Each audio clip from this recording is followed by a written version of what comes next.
يا أيها الناس اتقوا ربكم الذي خلقكم من نفس واحدة وخلق منها زوجها وبث منهما رجالا كثيرا ونساء واتقوا الله الذي تساءلون به والأرحام إن الله كان عليكم رقيبا يا أيها الذين آمنوا اتقوا الله وقولوا قولا سديدا يصلح لكم أعمالكم ويغفر لكم ذنوبكم ومن يطع الله ورسوله فقد فاز فوزا عظيما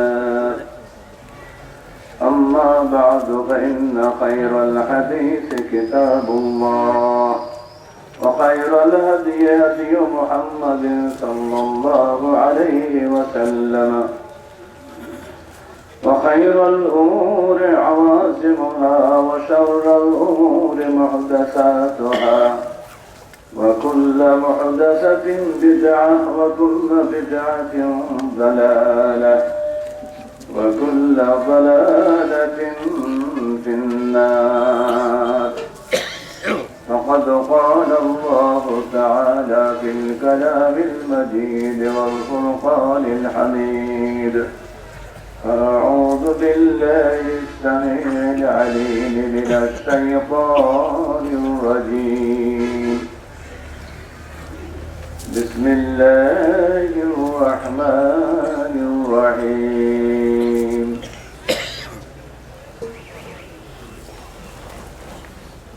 أفحسب الذين كفروا أن يتخذوا عبادي من دوني أولياء إنا أعتدنا جهنم للكافرين نزلا قل هل ننبئكم بالأخسرين أعمالا الذين ضل سعيهم في الحياة الدنيا وهم يحسبون أنهم يحسنون صنعا.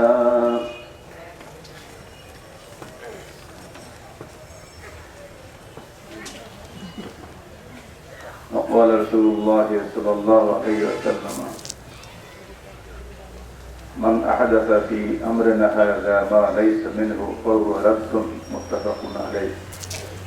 وقال رسول الله صلى الله عليه وسلم: إن الله اعتدد عن صاحب بدعة توبته. رواه الطبراني في الأوسط. যাবতীয় হামদ ও সানা, যাবতীয় প্রশংসা ও আরাধনা সেই মহান আল্লাহ রাব্বুল আলামিনের জন্য, যিনি আমাদেরকে ফাল্গুন মাসের এই সুন্দর আবহাওয়ার মধ্যে উন্মুক্ত আকাশের নিচে তাঁরই স্মরণে, তাঁরই জমিনে জুমার খুতবায় এখানে সমবেত হওয়ার তৌফিক দান করেছেন। সকলে বলুন আমিন। যাবতীয় দরুদ ও সালাত সেই নবীর শানে, যিনি আমাদেরকে দুনিয়া ও আখিরাতের চিরন্তন কল্যাণ ও মঙ্গলের পথ দেখিয়ে এই পৃথিবী থেকে বিদায় হয়ে গেছেন। সেই মহানবী, শেষ নবী, মহাবিপ্লবের মহানায়ক মুহাম্মদ রাসূলুল্লাহ সাল্লাল্লাহু আলাইহি ওয়াসাল্লামের জন্যই যাবতীয় দরুদ ও সালাত। দুনিয়ার মানুষ প্রত্যেকেই মঙ্গল চায়, কল্যাণ চায় এবং সুন্দর পরিণতি চায়। কোন মানুষ তার নিজের জন্য মন্দ পরিণতি কামনা করেন না। মানুষ জানে না কিসে তার চিরন্তন মঙ্গল ও কল্যাণ নিহিত, আর সেজন্য সসীম জ্ঞানের অধিকারী মানুষকে অসীম জ্ঞানের অধিকারী আল্লাহর নিকটে মুখাপেক্ষী থাকতে হয়। ভারত গুরু শাহ ওলিউল্লাহ মুহাদ্দিস দেহলভী রাহিমাহুল্লাহ বলছেন, লা হুকমা লিল আকলি ফি হুসনিল আশিয়াই ওয়া কুবহিহা, জ্ঞানের কোনো ক্ষমতা নেই কোনো বিষয়ে ভালো বা মন্দের চূড়ান্ত সিদ্ধান্ত দেওয়া। আমরা 10 জনে বসে এসে সিদ্ধান্ত করছি, পরবর্তীতে ওটা দেখা যাচ্ছে ভুল হয়ে গেছে। দেশের প্রতিনিধিরা সংসদে বসে যে সিদ্ধান্ত নিচ্ছেন, পরবর্তী সংসদে ওটা বাতিল হয়ে যাচ্ছে। সারা বিশ্বের নেতৃবৃন্দ এক জায়গায় বসে সিদ্ধান্ত যারা নিচ্ছেন জাতিসংঘে বসে, দেখা যাচ্ছে ওটাও ভুল হয়ে যাচ্ছে। একটি ভুল সিদ্ধান্তের কারণে ইরাকে লক্ষ লক্ষ মানুষ ধ্বংস হয়ে গেল। মানুষ ভুলের দাস, প্রত্যেকেরই ভুল হতে পারে, আর সে কারণে মানুষকে সবসময় আল্লাহ প্রেরিত ওহীর মুখাপেক্ষী থাকতে বলা হয়েছে। এবং আল্লাহ পাকের এই রহমত বান্দার প্রতি অফুরন্ত, সেজন্য তিনি যুগে যুগে নবী রাসূল পাঠিয়ে তাঁর হেদায়েত আমাদের কাছে প্রেরণ করেছেন। তার মৌলিক হেদায়েত ছিল একটি। আল্লাহ বলছেন, লাকাদ বাআসনা ফি কুল্লি উম্মাতিন রাসূলান আন ইবুদুল্লাহ ওয়াজতানিবুত তাগুত।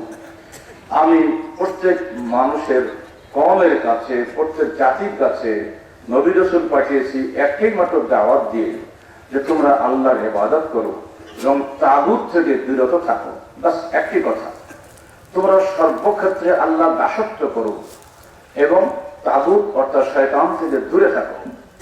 এটা যে একটা জিনিস প্রমাণ হয় যে মানুষের সঙ্গে সবসময় শয়তান লেগে আছে। শয়তান মানুষকে প্রলুব্ধ করে, ইউহাউনা বা'দুম ইলা বা'দিন যুখরাফাল কওলি গুরুরা।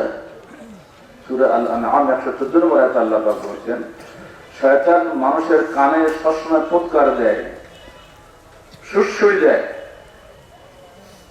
মানুষের বেশে এবং জিনের বেশে। কি বলে? যুখরাফাল কওলি, চমৎকার চমৎকার কথা, রঙিন স্বপ্ন দেখায়, গরুরা ধোঁকা দেয়। এই ধোঁকা থেকে যারা বেঁচে থাকতে পারে তারাই সত্যিকার জ্ঞানী মানুষ। এই ধোঁকা থেকে সবাই বাঁচতে চায় কিন্তু পারবে না, কারণ এই জন্য যে তার নিজের জ্ঞান এই ধোঁকা ধরতে সমর্থ নয়। প্রত্যেকটা মানুষের মধ্যে রাগ আছে, দেশ আছে, হিংসা আছে, গর্ব আছে, অহংকার আছে। এতগুলো বাধা পেরিয়ে শান্ত শিষ্ট নিরপেক্ষ সিদ্ধান্ত নেওয়া খুব কঠিন। নিজের স্বার্থকে ক্ষুণ্ণ করা যেতে পারে, দলীয় স্বার্থকে ক্ষুণ্ণ করা যায় না। দলীয় স্বার্থ ক্ষুণ্ণ করা যায়, দেশের স্বার্থ ক্ষুণ্ণ করা যায় না। মানুষকে বিভিন্ন স্বার্থ সবসময় ঘিরে রাখে। সেই কারণে নিরপেক্ষ সিদ্ধান্ত করে মানুষের কাছে সবসময় আশা করা যায় না। এইখানে গিয়ে মানুষ বাধ্য হয় একটা মৌলিক সত্যের কাছে। ছোট্ট একটা উদাহরণ দিলে বুঝতে পারবে। যদি আপনাকে বলা হয় যে আপনি মৃত্যুদণ্ডের আসামি, আপনি বিচারক সাহেবকে অমুকের মাধ্যমে এত টাকা যদি দেন আপনি বেকসুর খালাস হয়ে যাবেন, আমি মনে করি এমন কোন মার্ডার কেসের আসামি নেই যেটাতে রাজি হবে না। জেলখানায় বসে এরকম বহু প্রমাণ আমার হাতে নাতে আছে, আমি এখন তাদের নাম বলতে পারি। এই প্রস্তাব যদি আমার কাছে আসে, আপনাদের সিদ্ধান্ত কি হবে? আমি কি রাজি হবে এটাতে? কেন রাজি হব না? আমি বেঁচে গেলে আপনাদের খুশি হওয়ার কথা না? আমি যদি জজকে ঘুষ দিয়ে বেকসুর খালাস হয়ে যায়, তাহলে আপনারা তো খুশি চলে বিজয় মিছিল করবেন, আমি যদি আমাদের সমস্ত কেস খালাস হয়ে গেছে। কিন্তু আমি জানি আমি বিচার খরিদ করে নিয়েছি, আমার আল্লাহ এটা দেখেছেন, দুনিয়ায় কোনো সাক্ষী নাই। অন্যের আর আমার ব্যাপারটা কি সমান হবে? কোশ্চেন কেন হবে না? কারণ আমরা দিনের অনুসারী, আমরা একটা অভ্রান্ত সত্যের অনুসারী। তিনি বলে দিয়েছেন লান আল্লাহ দাসী আর মোরতাসী, আল্লাহ ঘুষখোর এবং ঘুষদাতা উভয়কে লানত করেছেন। এই লানতের ভাগিদার তো আমি হতে চাই না। দুনিয়ায় আমার ফাঁসির কাষ্ঠ অনেক ভালো, আখিরাতে জাহান্নাম খরিদ করার চাইতে। এই আকীদা কেন হয়েছে? যে আমি বিশ্বাস করি আল্লাহ যা বলেছেন সত্য, রসুল যা বলেছেন সত্য, ওই মহাসত্যকে ডিঙিয়ে গিয়ে আমি নিজের স্বার্থকে অগ্রাধিকার দিতে পারি না। ছেলে বোঝানোর স্বার্থে বলেছি, এটাকে আপনার বাস্তব ভাববেন না। এরকম অনেকের জীবনে ঘটতে পারে। আমাদের কাছে প্রতি মাসে মাসে 40টা প্রশ্নের জবাব দিয়ে আমরা তাহারিকের মাধ্যমে এই ধরনের কত প্রশ্ন আসছে তা ঠিক নাই। গতকাল থেকে এ পর্যন্ত 8-10টা প্রশ্ন আমার কাছে এসেছে যে স্যার আব্বা আমাকে এই বলে সেই বলে, আব্বা আমাকে কোনো মতেই সহি হাদিস অনুযায়ী চলতে দিচ্ছে না, বাপের হুকুম মানবো না আমরা এইটা করবো, দেখো এটা রসুলের হুকুম, ওটা বাপের হুকুম, কোনটাকে অগ্রাধিকার দিচ্ছ? রসুলকে অগ্রাধিকার দেবো, দিলে যে বাপ তাড়িয়ে দিচ্ছে। হ্যাঁ, তাড়িয়ে দিক বাপ, আল্লাহর রহমত তোমাকে আশ্রয় দিবে, এই বলে তাদেরকে বিদায় করেছে। কারণ আমাদের বিশ্বাস আল্লাহ প্রেরিত সত্য, রসুল প্রেরিত সত্য, চির সত্য ও যা অপরিবর্তনীয়। সুদ হারাম কি সাময়িক কোন কালের জন্য না চিরদিনের জন্য? আপনি যদি পরিস্থিতির দোহাই দিয়ে সুদকে হালাল করেন তাহলে আল্লাহ তো সেই সুযোগ আমাকে আপনাকে দেয়নি। প্রতিটি ক্ষেত্রে একই অবস্থা চলবে। আপনার মেয়ের, আপনার স্ত্রীর, আপনার পরিবারের পর্দা ফরজ। আপনি পরিস্থিতির দোহাই দিলেন, আমার ফ্রেন্ডরা এসছে, তুমি যদি চা বানিয়ে না দাও আমার ফ্রেন্ডশিপ থাকবে না, স্ত্রীকে আপনি বাইরে আসতে বাধ্য করলেন, এটা কি জায়েজ হবে? বন্ধু না খুশ হোক, চূড়ান্ত বন্ধু আল্লাহ খুশি হোক, এটাকে আপনি চাইবেন না? এখানে হলো সত্য ও মিথ্যার দ্বন্দ্ব। সত্য চিরদিন সত্য, তা কখনোই মিথ্যা হয় না। কারণ আল্লাহর কাছে অতীত বর্তমান ভবিষ্যৎ নাই, আর আমাদের এলেমে অতীত বর্তমান ভবিষ্যৎ আছে। কারণ আমাদের জ্ঞান সসীম। 1 মিনিট পরে আমার কি বলে কি হবে আমি বলতে পারি না, কিন্তু আমার 1 মিনিট পরে আমার আয়ুটা কতটুকু আল্লাহ জানেন। তার কাছে তো অতীত বর্তমান নাই। এই চূড়ান্ত সত্যকে সামনে রাখতে গিয়েই আমাদেরকে অনেক কিছু ভাবতে হয়। মানুষের জ্ঞান অপূর্ণ, কখনোই পরিপূর্ণ নয়, এই বিশ্বাসটা আমাদের রাখা ভালো। মুসলিম এবং অমুসলিমের পার্থক্য এই, মুসলিম আল্লাহ প্রেরিত অভ্রান্ত জ্ঞানের সামনে মাথা নত করে। ইসলাম অর্থ আত্মসমর্পণ করা, আর মুসলিম অর্থ আত্মসমর্পণকারী। অনেকে ভুল অর্থ করে ইসলাম মানে শান্তি।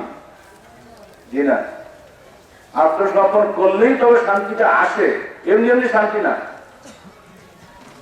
যদি দেশের সকল মানুষ আল্লাহর বিধানের সামনে মাথা নত করতো তাহলে দেশে অশান্তি থাকতো না। যেহেতু আমরা করি নাই, এজন্য অশান্তি হচ্ছে। সেলিম ধাতু এর অর্থ হলো শান্তি, সালাম মানে শান্তি। মুসলমানের সারা জীবনটাই শান্তি। মুসলমান পরস্পরের সাক্ষাৎ হলে সালাম দেয়, জবাবে সালাম দেয়। মুসলমানের আল্লাহর একটা নাম সালাম। মুসলমান মৃত্যুর পরে জান্নাতে যাবে, তার নামও সালাম। মুসলমানের ইহকাল এবং পরকালে সালাম আর সালাম। মুসলমান এই জন্য শান্তি প্রিয় জাতি। মুসলমান কখনই অশান্তি চায় না। অশান্তি শয়তান কিছু লেগে ঘটিয়ে দেয় বলে অশান্তিটা হয়। এইখানে গিয়ে শয়তানের কারসাজি সাংঘাতিক ভাবে আমাদের উপরে কাজ করে। আপনি বলবেন তাহলে আমাদের আমল কবুল হবে কিভাবে? শয়তান তো সবসময় লেগেই আছে। হ্যাঁ, পরীক্ষা দিয়ে আপনাকে পাস করতে হবে, বিনা পরীক্ষায় আপনি জান্নাত পাবেন না। পরীক্ষা না দিয়ে যেমন এমএ পাস করা যায় না, পরীক্ষা না দিয়ে তুমি জান্নাত করা যায় না। আপনাকে পরীক্ষা দিতে হবে। আপনার আমল আল্লাহর কাছে কবুল করাতে হবে। সন্তান আল্লাহ নিজের বাপের কাছে কবুল হওয়ার জন্য বাপের হুকুম মেনে চলতে হয়। বাপ কাছে খুশি হয় সন্তান সেটা করলে, তবেই বাপের দোয়া পাওয়া যায়। মুখে বলার নাম দোয়া নয়, অন্তরের প্রশস্তিটাই হলো দোয়া। ঠিক আল্লাহ তাআলা যা বলেছেন সেটা বান্দা করলে তবেই আল্লাহর রহমত পাওয়া যায়। সেটা কি? আসুন কিছুক্ষণ ধরে আমরা একটু চিন্তা করি। আমল কবুল হওয়ার, আল্লাহর কাছে প্রিয় হওয়ার শর্ত হলো 3টা। 1 নম্বর শর্ত আকীদায়ে সহিহা, 2 নম্বর শর্ত তরিকায়ে সহিহা, 3 নম্বর শর্ত ইখলাসে আমল, ইখলাসে নিয়ত। আপনার আকীদা হতে হবে বিশুদ্ধ আকীদা, আপনার আমলটা হতে হবে রাসূলের বিশুদ্ধ তরিকায়, এবং আপনার নিয়ত হবে ইখলাস। লোক দেখানো কোন নেক আমল আল্লাহ কবুল করেন না। এই তিনটি শর্ত সবসময় মনে রাখবেন। আকীদা সহিহ হতে গেলে সেখানে আপনাকে দুটি বিষয় একটি বিষয় মনে রাখতে হবে, আপনার আকীদা যেন কোনো শিরক না থাকে। আপনি তাওহীদপন্থী মুসলমান, অর্থাৎ আপনার যাবতীয় আনুগত্য, যাবতীয় দাসত্ব, যাবতীয় বিধান পালন সবই এক জায়গা থেকে। ওয়াহদানিয়াত মানে একত্ব। কুল হুয়াল্লাহু আহাদ আল্লাহুস সামাদ, আল্লাহ এক, তিনি মুখাপেক্ষীহীন। আর মানুষ মুখাপেক্ষী, তার কাছ থেকে বিধান আসবে। এই আকীদায় যদি বিকৃতি ঘটে যায় তাহলে আপনি মুশরিক হয়ে গেলেন। আবু জাহল আল্লাহকে স্বীকার করত, কিন্তু আল্লাহর বিধান মানত না, সেজন্য সে মুসলমান হতে পারেনি, তার রক্ত হারাম হয়ে গেল। তাওহীদ তিন প্রকার: তাওহীদ রুবুবিয়্যাত, তাওহীদ আসমা ওয়া সিফাত, তাওহীদ ইবাদত। আল্লাহকে শুধু মেনে নেওয়ার নাম তাওহীদ, নাম হিসাবে আল্লাহকে মেনে নিলাম, এটাও একটা তাওহীদ। যে তাওহীদের অনুসারী ছিল আবু সুফিয়ান, আবু জাহল, আবু লাহাব, মক্কার মুশরিক সমাজ। ইহুদি নাসারারাও আল্লাহকে মানে, এমনকি যাদেরকে আমরা হিন্দু বলছি তারা উপরওয়ালা বলে একজনকে মানে, ঈশ্বরকে মানে। শুধু যদি একজন সৃষ্টিকর্তার উপরে বিশ্বাস করাটাকে যদি তাওহীদ বলা হতো, তাহলে আল্লাহ রাসূলের সঙ্গে, কোন নবী রাসূলের সঙ্গে কারো যুদ্ধ হতো না। সমস্যা হয়ে গেল 2 নম্বর তাওহীদে গিয়ে, তাওহীদে ইবাদত। আপনার দাসত্ব, আপনার আনুগত্য, আপনার ইবাদত কোথায় নিবেদিত হচ্ছে? আল্লাহর কাছে হচ্ছে না আল্লাহর বাইরে কোথাও হচ্ছে? আপনি এই দেশের নাগরিক, আপনি সরকারের আনুগত্য করেন, সরকারের নির্দেশ আপনি না মেনে আরেকজনের নির্দেশ যদি মেনে চলেন, তাহলে কি এই দেশের শাসক সরকারের প্রতি আনুগত্যের প্রমাণ হবে না বিরোধিতার প্রমাণ হবে? উল্টা হয়ে যাবে না? আপনি আল্লাহর দাস, আপনি আল্লাহর বান্দা, আপনি আল্লাহকে স্বীকার করছেন, নারাতের প্রতি মিছিল করছেন, কিন্তু আল্লাহর বিধান মানছেন না, অন্যের বিধান মানছেন। এটা কি বলে শিরক? আল্লাহর পরিবর্তে আর একজনকে আল্লাহ কিন্তু কেউ মানে না। আল্লাহর বিধানের পরিবর্তে অন্যের বিধানটাই মানুষ মানে, আর এই কারণে গিয়ে শিরক হয়ে যায়। আল্লাহ যেগুলোকে হালাল করেছেন আপনি সেগুলো হারাম করতে পারবেন না, আল্লাহ যেগুলোকে হারাম করেছেন আপনি সেগুলো হালাল করতে পারবেন না। যদি করেন আপনি শিরক করলেন। শিরক বান্দার জীবনে সবচেয়ে ক্ষতিকর জিনিস। আর শিরক ফি তাওহীদ কাল হাদাস বিল wudu, তাওহীদের সঙ্গে শিরকের সম্পর্ক এরকম যেমন ওযুর সঙ্গে বায়ু নিঃসরণের সম্পর্ক। কারো জীবনে যদি একবার শিরক এসে যায়, তাওহীদ চলে যায়। একবার বায়ু নিঃসরণ হলে যেমন ওযু চলে যায়। এই শিরক মানুষের সার্বিক জীবনে আস্তে পৃষ্ঠে আমাদের জড়িয়ে ধরেছে। ব্যক্তি জীবনে, সামাজিক জীবনে, রাষ্ট্রীয় জীবনে, সব জায়গাতেই চলছে। এই শিরকের ইতিহাস একটু আপনাদের জানিয়ে দেওয়া হলো। এই শিরক শুরু হয়েছে নূহ আলাইহিস সালামের যুগ থেকে। পৃথিবীর সর্বপ্রাচীন শিরক তখনই শুরু হয়েছে। 5 জন নেককার মানুষ মৃত্যুবরণের পরে শয়তান তার অনুসারীদেরকে কানে কানে বলে দিল, দেখো যারা মারা গিয়েছেন তাদের ছবি বা মূর্তি যদি সামনে রাখা যায় তাহলে তাদের স্মৃতিটা মনে আসবে, তখন তোমার ভক্তিটা আরো ভালোভাবে প্রমাণ করা যাবে। অতএব তোমরা কিছু একটা তৈরি করে সামনে রেখে তার স্মরণে তোমরা ইবাদত করো, তাহলে তোমার এই কাজটা আরো সুন্দর হবে। শয়তানের এই ধোঁকায় পড়ে প্রথম দুনিয়াতে মূর্তি পূজা শুরু হয়। তাফসীরে বাগাবী, তাফসীরে ইবনে কাসীর, তাফসীরে শওকানী, ফাতুল কাদির, সব জায়গায় আপনি এই ইতিহাসটা পাবেন। পরবর্তীকালে যারা আসলো তাদেরকে বলা হলো, আরে এই হলো আসল দেবতা, একে পূজা করলেই তুমি সব হয়ে যাবে, লাভ হয়ে গেল। এই আসল যিনি ছিলেন তিনি হারিয়ে গেলেন, ওই মূর্তিটা হয়ে গেল প্রধান। যুগ যুগ ধরে চলে আসে, প্রত্যেক নবী এর বিরুদ্ধে লড়াই করেছেন। এটা হচ্ছে ক্ষতি হয় এই যে মূর্তিটা মুখ্য হয় আর প্রত্যেক যার তিনি হয়ে যান গৌণ। আর এ কারণে এই শিরকের বিরুদ্ধে কোরআন কঠিন শব্দ ব্যবহার করেছে। ইন্নাল্লাহা লা ইয়াগফিরু আন ইউশরাকা বিহি ওয়া ইয়াগফিরু মা দুনা যালিকা লিমান ইয়াশা। নিশ্চয়ই আল্লাহ সকল গুনাহ মাফ করবেন শিরকের গুনাহ ব্যতীত। অন্য আয়াত আসছে ইন্নাহু মা ইউশরিক বিল্লাহি ফাকাদ হারামাল্লাহু আলাইহিল জান্নাহ ওয়া মাআওয়াহুন নার ওয়া মা লাহু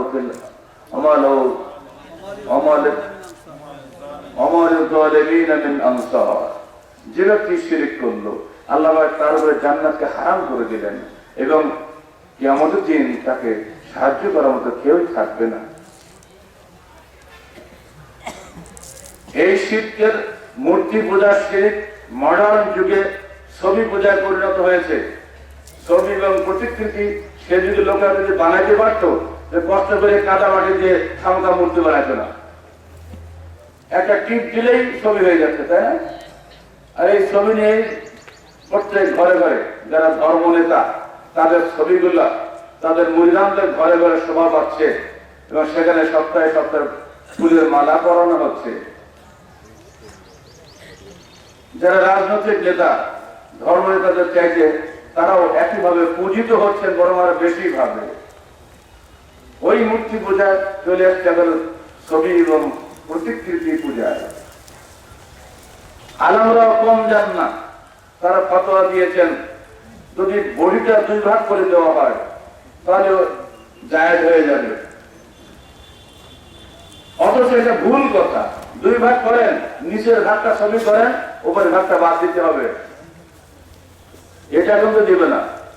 হাদিসে স্পষ্ট রয়েছে মাথা কেটে গেল যেন বুঝতে না পারা যায় এটা কার ছবি, তাহলে এটা চলবে। কিন্তু আলেমরা ওই হাদিসগুলো এড়িয়ে চলেন নিজেদের ভোটের স্বার্থে। ফলে মসজিদে এখানে সেখানে মাশাআল্লাহ বিরাট টুপি বিরাট দাড়ির মূর্তি পাওয়া যাচ্ছে এখন সব জায়গাতে। আপনারা হয়তো নারাজ হবেন আমাদের উপরে, এটাও হারাম, 100 বার হারাম।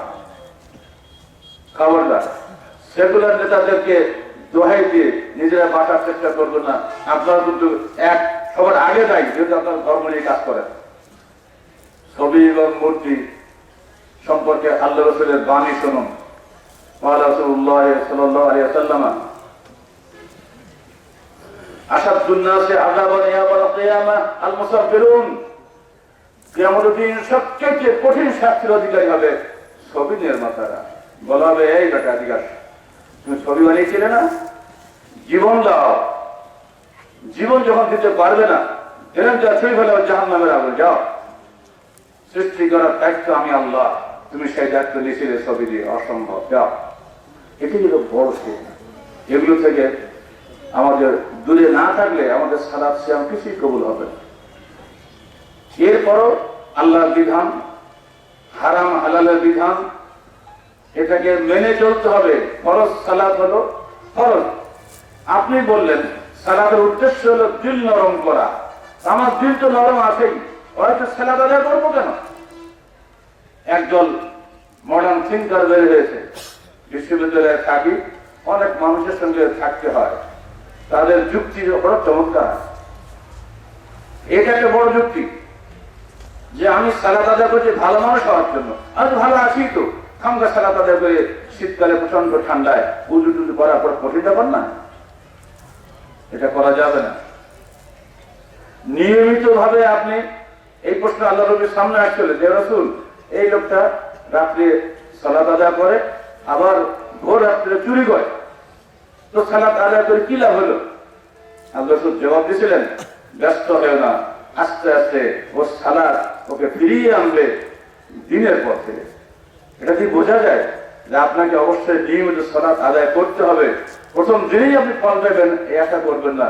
ইনশাআল্লাহ যদি আল্লাহ তাআলা আপনাকে জান্নাতের জন্য কবুল করে থাকেন, তাহলে আপনি শেষ দিকে হলেও ফিরে আসবেন আল্লাহর কাছে।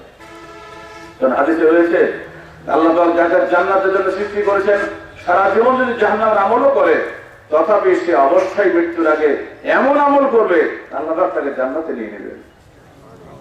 আর যারা সারা জীবন দিনের ধর্মের কাজ করেছে, আল্লাহ তাআলা তাকে জাহান্নামের জন্য সৃষ্টি করেছেন, ও মৃত্যুর আগে এমন অপরাধ করবে যে সে জাহান্নামের কাজ করেই মরবে। ইন্নামাল আমালু বিল খাওয়াতিন, শেষ আমলটার উপরেই বিচার হবে। আমরা প্রার্থনা করব আল্লাহর কাছে, আল্লাহ তুমি আমাদের সকলের শেষ আমলটা তোমার জান্নাতের পথে নেওয়ার তৌফিক দাও। এখন ভালো আছি, সামনে তো খারাপ করবো না, নিশ্চয়তা তো কিছুই নাই। অর্থাৎ আমাদের প্রতিজ্ঞা নিতে হবে যে কোন মূল্যে যেন আমরা মৃত্যুর আগ পর্যন্ত যেন সঠিক আকীদার উপরে আমরা থাকি। আল্লাহ পাক যেন আমাদের সবাইকে সেইভাবে কবুল করে নেন, আমিন। এবার আসুন 2 নম্বর, তরিকা সহিহা, সহিহ তরিকা হওয়া চাই। সহিহ তরিকা বলতে রাসূলের সুন্নাত অনুযায়ী চলা। আপনি বাড়িতে আছেন, বাড়ির মসজিদে সালাত আদায় করছেন, এখন আপনি জোহরের সালাত আগে 2 রাকাত পড়বেন সুন্নাত, বা 4 রাকাত সুন্নাত পড়বেন, জোহরের ফরজ সালাতের পরে আপনি আবার 2 রাকাত সুন্নাত পড়বেন। কিন্তু এই আপনি যখন ঢাকা যাবেন, রাস্তায় ফুট ধরে যে আপনি জোহর আসরের সালাত জমা করবেন, তখন কিন্তু আপনার এই ফরজ 4 রাকাতে 2 রাকাত হয়ে গেল, আসরের 4 রাকাত 2 রাকাত হয়ে গেল। আপনি 2 রাকাত সালাত একত্রিত 2 ইকামতে অত্যন্ত সহজে আদায় করে নিলেন। আপনাকে তখন আর ওই সুন্নত পড়তে হবে না। অর্থাৎ বাড়িতে সুন্নত আদায় করাটা সুন্নত, আর সফরের সুন্নত ছেড়ে দেওয়াটাই সুন্নত। মনে থাকবে তো? একটা মশলা আমাদের ড্রাইভার ভাইদের জন্য সুবিধা হয়ে গেল। এরা মনে করে যে আমরা তো এই ড্রাইভারের অত্যাচারে সালাত আদায় করতে পারি না। জি না, কোনো সমস্যা নেই। আরো সহজ করে বলে দিই, আপনি যখন ঘর থেকে বের হবেন, তখন আপনি ধরুন 12টার সময় বের হচ্ছেন, 4 রাকাত জোহর 4 রাকাত আসর ওখানে পড়ে নেন। কারণ আপনি সফরে যখন যাবেন, তখন ওই ফুটবলের দিকে 2 রাকাত জোহর 2 রাকাত আসর পড়বেন। এবং বাড়ি থেকে বের হচ্ছে, 4 রাকাত জোহর 4 রাকাত আসর পড়েন, শুধু পড়া লাগবে না। আরো সহজ হয়ে গেল না? এসব সালাতুল রাসূলের মধ্যে আমরা দিয়ে দিয়েছি, আপনার আমল করার চেষ্টা করুন। যারা বাবুর্চি, যারা হেল্পার, যারা ড্রাইভার, যারা প্লেনের পাইলট, তাদের জন্য কত সুযোগ আছে। আল্লাহ চান তার বান্দা সবসময় তার জন্য ইবাদত করুক, কোন অজুহাতে যেন ফাঁকি দেওয়ার সুযোগ না পায়। ইবনে আব্বাসের জিজ্ঞেস করা হলো, এত সহজ আল্লাহ কেন বললেন? ইবনে আব্বাস জবাব দিচ্ছেন, আরে আল্লাহ তোমার তার বান্দার জন্য সাদাকা দিয়েছেন, তুমি কি গ্রহণ করবে না? তোমাদের একটা উপঢৌকন স্বরূপ। অতএব ভাই, সালাত আদায় করবেন, যে কোনো ইবাদত করবেন, রাসূলের তরিকা যদি আমরা করতে পারি ইনশাআল্লাহ, তাহলে এই তরিকা আমাকে জান্নাতে নিয়ে যাবে। আর যদি কেন উল্টাপাল্টা করি, সুন্নতের সবচাইতে কঠিন শত্রু কে বলেন তো? বিদআত। আর তাওহীদের বিপরীতটা কি? শিরক। আর সুন্নতের বিপরীতটা বিদআত। বিদআত কাকে বলে? কুল্লু মা আহাদাথা ফি আমরিনা মা লাইসা মিনহু ফাহুয়া রাদ্দুন। যে কাজ আমার শরীয়তে নাই, সেটা যদি কেউ করে ধর্মের নাম করে, সেটাই হলো বিদআত। মাইক বিদআত নয়, এটা ধর্মের নামে সৃষ্টি হয় নাই। এই লাঠি, সোটা, কলম, কাগজ, এটা একটাও বিদআত না। বোকারা বোঝে না বলে এগুলো বলে। বাতুল কি বলে, ইসলামিক ফাউন্ডেশনের পত্রিকায় লিখতে গেলে প্রতি হরফে 10 নাকি পাওয়া যায়। তার মানে বুঝেন?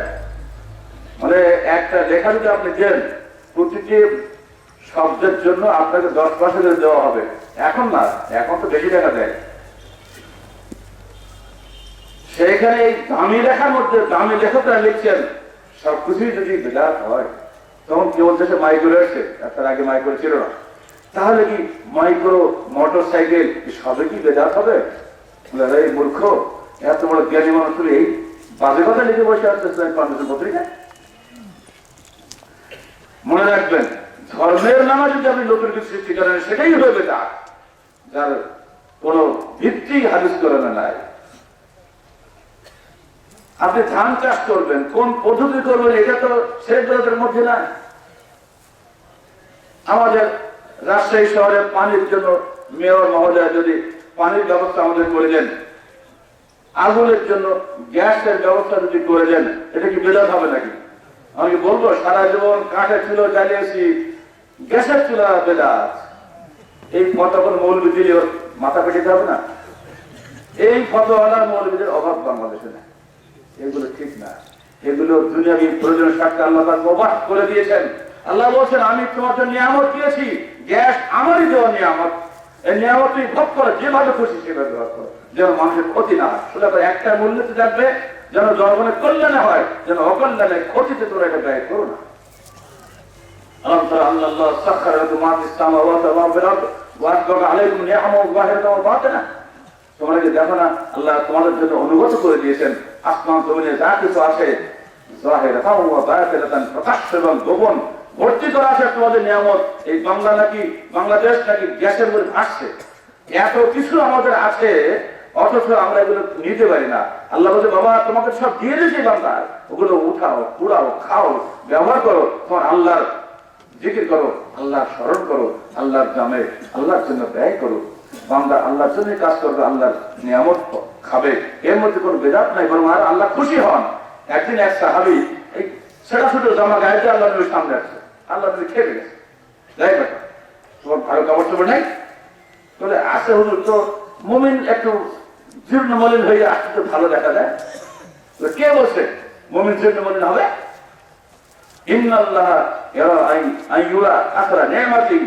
আল্লাহ চান তার বান্দার উপরে তার নিয়ামতের জন্য নিশানা থাক। আল্লাহ যে এত নিয়ামত দিয়েছে, তুমি বেটা নিয়ামত দিবে তার মানে যাও আমার তো পরিচয় ভালো করে চলে গেল। কথা হচ্ছে আমাদের লোকেরা অনেকে মনে করেন জঙ্গলে যাবো, পীর ফকির হবো, 2000 সব বাচ্চা দিব, মাথার জটা হবে, ফার্স্ট একটা খানকা তৈরি হয়ে বাড়ি আসবো, লোকেরা আমাকে আউলিয়া বলবে, টাকা পয়সা দিবে, বিনা পুঁজির ব্যবসা শুরু হয়ে যাবে, খেলা। জি না, এগুলি ইসলাম নয়। এটা আসলে সবচেয়ে ক্ষতিকর জিনিস। আল্লাহ রাসূল বলছেন দেখো ইন্নাল্লাহ ইহতাজাজা আন সাহাবি বিল আকিল, বেদাতির তওবা আল্লাহ পাক বন্ধ করে দেন। বেদাতি কোনো তওবা করে না, কারণ কি জানেন? বেদাতি মনে করে আমি যে কাজটা করছি এটা সঠিক কাজই করছি। চোর হেদায়েত হয়, বেদাতি হেদায়েত হয় না। সন্ত্রাসীর হেদায়েত হয়, বেদাতি হেদায়েত হয় না। কাল থেকে এই পর্যন্ত কত যে লোক আমাকে বলেছে স্যার তখন বায়াত দেবেন, আমি তওবাতিল্লাহ করবো। মানে বাবার সময় দাও, বাঁচতে হবে না। মানুষ ফিরে আসতেছে আল্লাহর পথে। আমি মনে করি ওই লোকটা যে মৌলবী হতে ওদের বায়াত করবে না, ও নিশ্চয়ই অন্য কিছু হবে। অর্থাৎ হয়তো কোনো অন্যায় কাজ সে করেছে, অন্তরে তার ধাক্কা লেগেছে ওয়াশরুমের পরে, সেজন্য হয়তো তওবা করতে চাচ্ছে। কারণ যারা বেদাত করে তারা মনে করে ধর্মের জন্য এটা করছি, আর যারা চুরি করে সে চোর নিজেও জানে কাজটা অন্যায়। আমি তওবা করবো, কোথায় যাবো? উনি বিষয়টা বুঝতে, ওনার মনোভাব থেকে বুঝে গেলেন যে লোকটা আসলে তওবা করতে চায়। তখন উনি বললেন ওই সামনের গ্রামের দিকে এগিয়ে যাও, ওই গ্রামের লোকগুলো সব ভালো, ওই ভালো পরিবেশ থাকলে তুমি ভালো হতে পারবে। এই গান্দা পরিবেশ থাকলে তুমি তওবা টিকে রাখতে পারবে না। তুমি বাবার সামনের গ্রামে যাও, ওখানে তুমি বসবাস করো, ইনশাআল্লাহ আল্লাহ তোমার তওবা কবুল করবে। অত্যন্ত সুন্দর ওয়াইজ ডিসিশন। তখন ওই লোকটা পাগলের মতো দৌড়াচ্ছে, তখন ওই গ্রামে গিয়ে বসবো, গ্রামে পৌঁছে তওবা করবো। হঠাৎ মালাকুল মউত এসে হাজির রাস্তার মাঝখানে, তার জান কবজ হয়ে গেল। মালাকুল মউত আর জান্নাত রহমতের ফেরেশতা আর গজবের ফেরেশতা তার রূহ নিয়ে টানাটানি। আল্লাহ বলছেন এই দেখো তো মাপো তো, যখন থেকে তওবা করার জন্য চেয়েছে আর ওই গ্রামে যাওয়া এই যে রাস্তাটা কোন দিকে সে বেশি এগিয়ে গেছিল দেখো। মাপ দিয়ে দেখা হলো যে 1 হাত পথ বেশি গেছে ওই ভালো ঘরের ভালো গ্রাম দিয়ে যাওয়ার জন্য। আল্লাহ বলল যাও, ওকে ক্ষমা করে দিলাম। আমার ক্রোধের উপরে আমার রহমত বিজয় লাভ করেছে, আমি রহমান রহিম। আমার বান্দা কেঁদেছে, বান্দা আমার কাছে আসতে চেয়েছে, ও যতবার পুরুষ সবকে ক্ষমা করে দিলাম। যা। একটা মহিলা রাস্তায় যাচ্ছে, একটা কুয়ার মধ্যে সে পানি তুলে পান করালো। কাকে?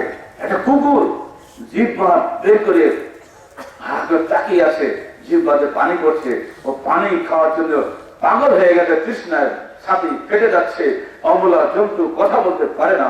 ওই মহিলা যাচ্ছে, বেশ্যা মেয়ে রাস্তা দিয়ে যাচ্ছে, হঠাৎ ও ঝান্ডা লাগে, আমি যখন পানির জন্য তৃষ্ণায় আমি কাতর হই, এই পশু এই কুকুর এও তো তৃষ্ণায় কাতর হয়েছে, আমি কোনদিন কোনো উপকার করতে পারি না? মরুভূমির কুয়া, গভীরতম কুয়া, মনে রাখবেন, অত সহজ কুয়া নয়। ওই মহিলা সেই কুয়ার মধ্যে নেমে, আরবরা পাতলা চামড়ার মোজা পরে পায়, আপনারা জানেন, ওই মোজা ভরে এক মোজা পানি, অনেক কষ্টে নামা, অনেক কষ্টে উঠা, জীবনের রিস্ক নিয়ে তাকে নামতে হয়েছে, জীবনের রিস্ক নিয়ে তাকে উঠতে হয়েছে। ওঠার পরে কুকুরটাকে পানিতে পান করলো, কুকুরটা খুশির চোটে চোখ দিয়ে পানি পড়ছে। এই দৃশ্য দেখে মনে হল আল্লাহ আমি ব্যভিচারিণী, তুমি কি আমাকে ক্ষমা করবেন? হাদিস বলছে আল্লাহ পাক ওই মহিলার দোয়া সঙ্গে কবুল করে দিলেন। একটা পশুর প্রতি সৎ ব্যবহারের জন্য আল্লাহ একটা বেশ্যা নারীকে যদি ক্ষমা করতে পারেন, আল্লাহ কি আমাদের ক্ষমা করতে পারেন না? আমরা পাঠ করবো, বাংলা পন্থা পাঠ করবোই, আমরা শিরক করবো, আমরা বেদাত করবো, সবকিছু যদি তবা করতে পারি তবেই আল্লাহ পাক আমাদেরকে ক্ষমা করবেন। কিন্তু একদম মানুষ মনে করে আমরা তো ভালো কাজই করে যাচ্ছি, আমাদের আর কিছুই করণীয় নাই। আল্লাহ বলছেন এরা যে পাগল, তারা সারা জীবন ভালো কাজ করে যাচ্ছে, আসলে ওটা ভালো কাজ নয়, কারণ ও কাজটা আমার তরিকা অনুযায়ী হয় নাই, অতএব ওটা খারাপ কাজ হয়ে গেছে, ওই কাজ পশ্চিমকালে গ্রহণযোগ্য হবে না। আমাদের মুসলিম সমাজে এই বিষয়টি খুবই জরুরি হয়ে দাঁড়িয়েছে। আপনারা দয়া করে নিজ নিজ আমলগুলিকে পবিত্র কোরআন ও সহিহ হাদিসের আলোকে পরিশুদ্ধ করার জন্য চেষ্টা করবেন। এটা মনে করবেন না যে আমি আহলে হাদিসের ঘরে জন্মগ্রহণ করেছি বলেই আমার সমস্ত আমল সঠিক, এটা ঠিক নয়, এটা ভুল। কারণ আমরা মানুষ, সবকিছু আমরা জানি না। এমনকি আমরা যারা আলেম হয়েছি আমরাও সকল হাদিস জানি, এই অহংকার করার ক্ষমতা আমাদের নাই। সবকিছু আমরা জানি না, প্রতি মুহূর্তে আমাদের শিখতে হবে, জানতে হবে। এই জানার আগ্রহ যেন আমাদের মধ্যে থাকে। আমরা যে সেক্টরে কাজ করি না কেন, সব সেক্টরে আল্লাহর বিধান আছে। এটা ভাববেন না যে রাজনৈতিক সেক্টরে, অর্থনৈতিক সেক্টরে আল্লাহর কোনো বিধান নেই। আল্লাহর বিধান শুধুমাত্র আছে সালাতে এবং সিয়ামে, তারাবিতে আর ঈদায়ে। এটা ঠিক নয়। আল্লাহর বিধান সর্বত্র, কোরআন হাদিসের বিধান সব জায়গাতেই আপনাকে প্রশ্নের উত্তর দিয়েছে। সেগুলো আপনাকে জানতে হবে, পড়তে হবে, মেনে চলতে হবে। যদি আল্লাহ ক্ষমতা দেন তাহলে আপনি আল্লাহর বিধানটাকে বাস্তবায়িত করার জন্য চেষ্টা করবেন। এইটুকুই হলো এই আয়াতের মূল সার বস্তু। 3 নম্বর হচ্ছে ইখলাসের নিয়ত। আপনার আকীদা সঠিক, শিরক নাই। আপনার আমলটা সুন্নত অনুযায়ী হয়েছে, বেদাত নাই। কিন্তু আপনার আকীদা হয়েছে লোক দেখানো। যা কিছু করছেন লোক দেখাই করছেন, আল্লাহকে খুশি করার জন্য নয়। যখন সামনে মেলা শীর্ষ সাজের থাকে তখন আপনি সালাত আদায় করেন। যখন একটা বাড়িতে থাকেন কেউ টের পায় না, তখন আজকে আর ভালো লাগছে না, থাকি আজকে। এটা হবে না, লোক দেখানো হয়ে গেল। আমরা সিয়াম পালন করার সময় বাথরুমে দিয়ে গোপনে যেমন পানি পান করি না, কিসের ভয় করি না? আল্লাহর ভয় করি না। ওই একই ব্যক্তি আমি গোপনে মিথ্যা ভাউচারে সই করি, এখানে আল্লাহ দেখেন না? কেমন হয় বলেন? ওই একই ভাউচার নিয়ে আমি হারাম খরিদ করছি, আমি খাদ্যে ভেজাল মিশাচ্ছি, সরকার এত করে বলছে ভেজাল মিশিও না, তত বেশি ভেজাল মিশাচ্ছি। সরকার দেখবে না, আল্লাহকে দেখছেন না? আপনি টমেটোতে বিষ মিশাচ্ছেন, সবাই দেখছে, এরপরে আপনার হৃদয়ে একটু ধাক্কা দিচ্ছে না, এই যে বিষ মিশাচ্ছি, এই বিষে হাজার হাজার মানুষ ক্ষতিগ্রস্ত হবে। আমার কেমন কাটবিন আমার ডাইনি বামে কাঁধে বসে আছে, আমার প্রতিটি আমল তারা লিখছেন, কেমন পাঠান আল্লাহকে কেমন করে ফাঁকি দেব? সাবধান, ইখলাসের নিয়ত। সব কাজে আল্লাহ দেখছেন, আল্লাহ শুনছেন, এই বিশ্বাসটা আপনাকে রাখতে হবে। আল্লাহ তার নির্দেশ দিচ্ছেন মুসা এবং হারুনকে, যাও যাও তোমরা ফিরআউনের কাছে, কারণ সে বাগী হয়ে গেছে, সীমা লঙ্ঘন করেছে।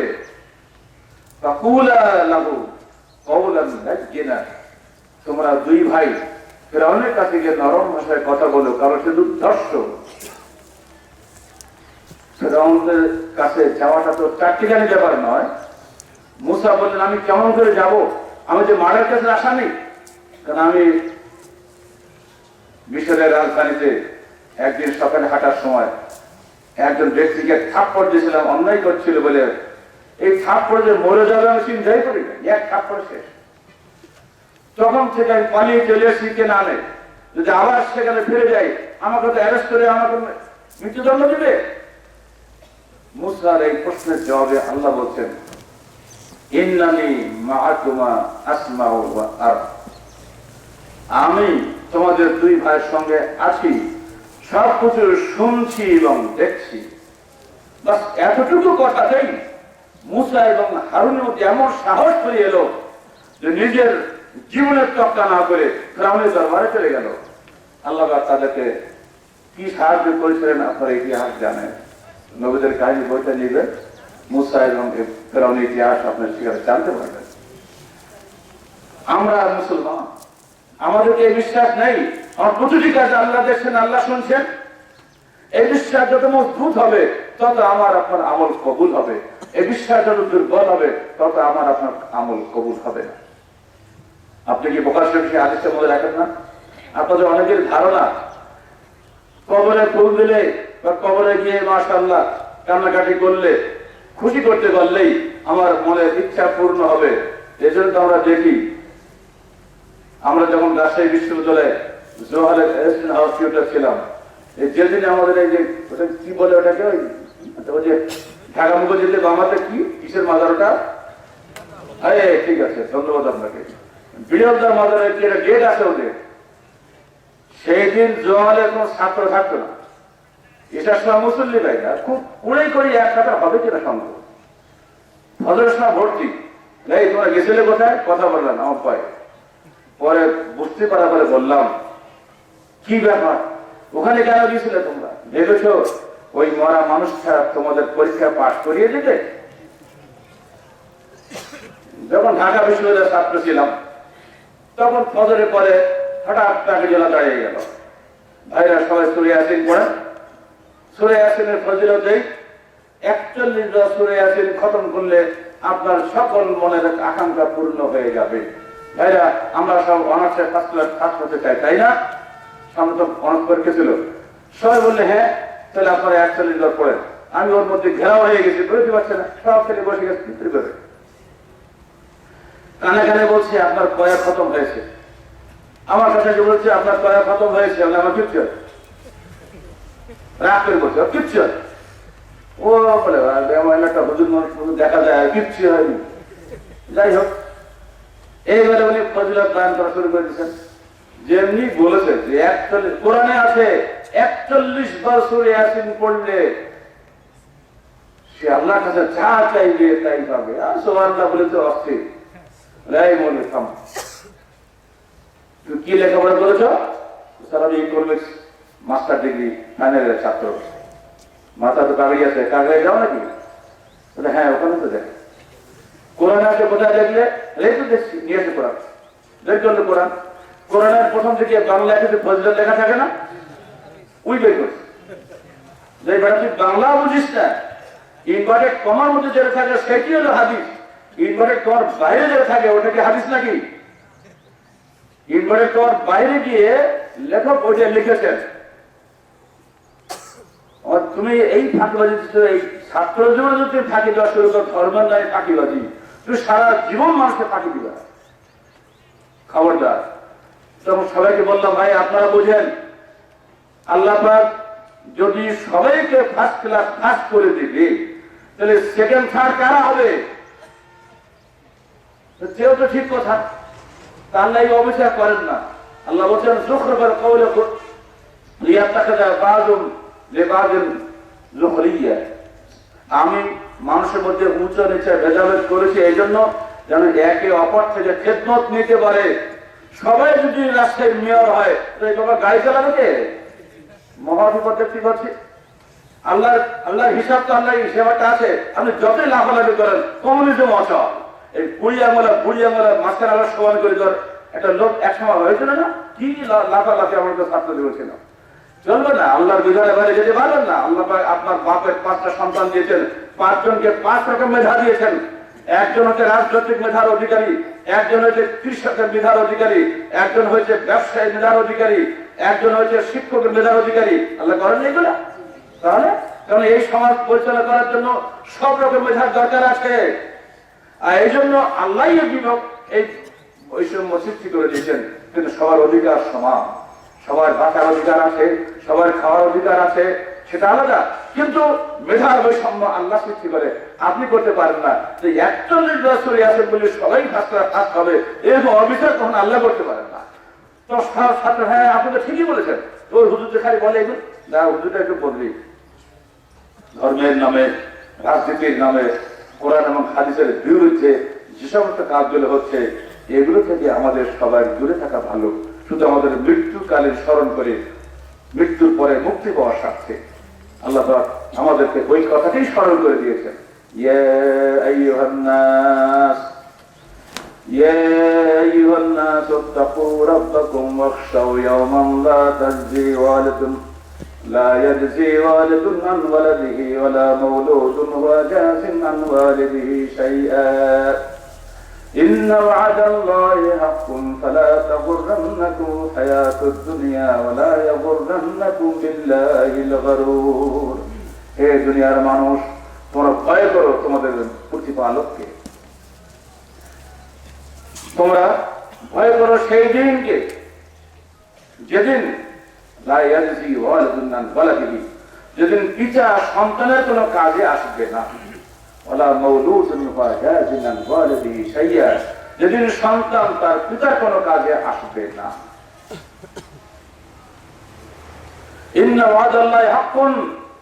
মনে রেখো আল্লাহর ওয়াদা চিরসত্য।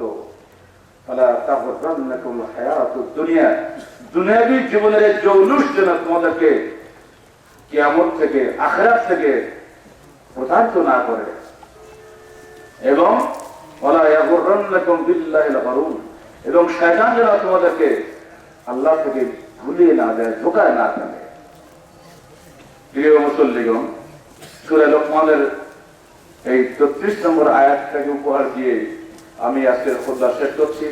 আল্লাহ পাক আমাদের সবাইকে দুনিয়ার এই প্রতারণা থেকে রক্ষা করুন এবং শয়তানি প্রতারণা থেকে রক্ষা করুন। আমাদের সবাইকে জান্নাতের জন্য কবুল করে নিন। আল্লাহ পাক আমাদেরকে তওবা করার তৌফিক দান করুন।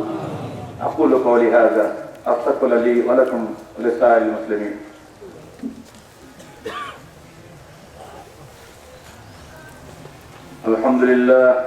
আলহামদুলিল্লাহ নাহমাদুহু ওয়া নাস্তাঈনুহু ওয়া নাস্তাগফিরুহু ওয়া নু'মিনু বিহি ওয়া নাতাওয়াক্কালু আলাইহি ونعوذ بالله من شرور أنفسنا ومن سيئات أعمالنا من يهده الله فلا مضل له ومن يضلل فلا هادي له ونشهد أن لا إله إلا الله وحده لا شريك له ونشهد أن محمدا عبده ورسوله إن الله وملائكته يصلون على النبي يا أيها الذين آمنوا صلوا عليه وسلموا تسليما اللهم صل على محمد وعلى آل محمد كما صليت على إبراهيم وعلى آل إبراهيم إنك حميد مجيد اللهم بارك على محمد وعلى آل محمد كما باركت على إبراهيم। জুমার দিন বেশি বেশি দরুদ পড়ার নির্দেশ আছে হাদিসে। সবচেয়ে কৃপণ সেই ব্যক্তি যে রাসূলের নাম শুনে অথচ দরুদ পড়ে না। দরুদ পড়লে প্রতি দরুদে 10 টাকা নেকি পাবেন। আপনারা আমার সঙ্গে দরুদ পড়ুন, তবে সরবে নয়, যেটা তো পড়াই ভালো। اللهم صل على محمد وعلى آل محمد كما صليت على إبراهيم وعلى آل إبراهيم إنك حميد مجيد اللهم بارك على محمد وعلى آل محمد كما باركت على إبراهيم وعلى آل إبراهيم إنك حميد مجيد اللهم انصر من نصر دين ومن سسل واجعلنا منهم آمين